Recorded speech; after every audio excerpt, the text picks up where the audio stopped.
பெரும்பாக்கத்துல sub urban hospital அரசு புறநகர் மருத்துவமனை யார் கொண்டு வந்தது?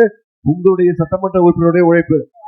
165 கோடி ரூபாய் மதிப்பீட்டுல பெரும்பாக்கம், ஒட்டியம்பாக்கம், செம்மஞ்சேரி பகுதியில மழைநீர் வடிகால் பணிகள் நடைபெற்றிருக்கிறது. அது யாருடைய முயற்சி?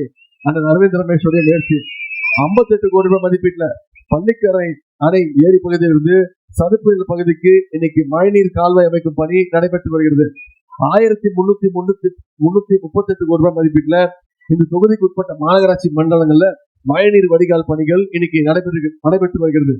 அதே போல இந்த 2 மண்டலங்கள்ல 1283 கோடி ரூபாய் மதிப்பீட்டுல பாதாள சாக்கடை திட்டம், குடிநீர் வழங்கல் பணிகள் இன்னைக்கு நடைபெற்று வருகிறது.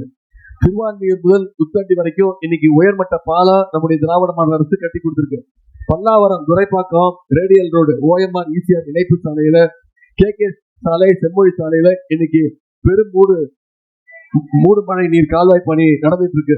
44 கோடி ரூபாய் மதிப்பீட்டுல பள்ளிக்கரணை நாராயணபுரம் ஏரியிலிருந்து சதுப்பு பகுதிக்கு மழைநீர் கால்வாய் அமைக்கும் பணி, மெட்ரோ ட்ரெயின் பணிகள், இப்படி பல்வேறு பணிகளை நடத்தி கொடுத்திருக்கிறோம். கண்ணகி நகர், எழில்நகர், செம்மஞ்சேரி, பெரும்பாக்கம் ஆகிய இடங்கள்ல பூங்காக்கள், பார்க்கு, விளையாட்டு திடல், நூலகம், சமுதாய நலக்கூடம், சின்டெக்ஸ் ட்ராக் உள்ளிட்ட பல்வேறு மேம்பாட்டு பணிகளை நம்முடைய சட்டமன்ற உறுப்பினர் உங்களுக்காக செஞ்சு கொடுத்திருக்கிறார்.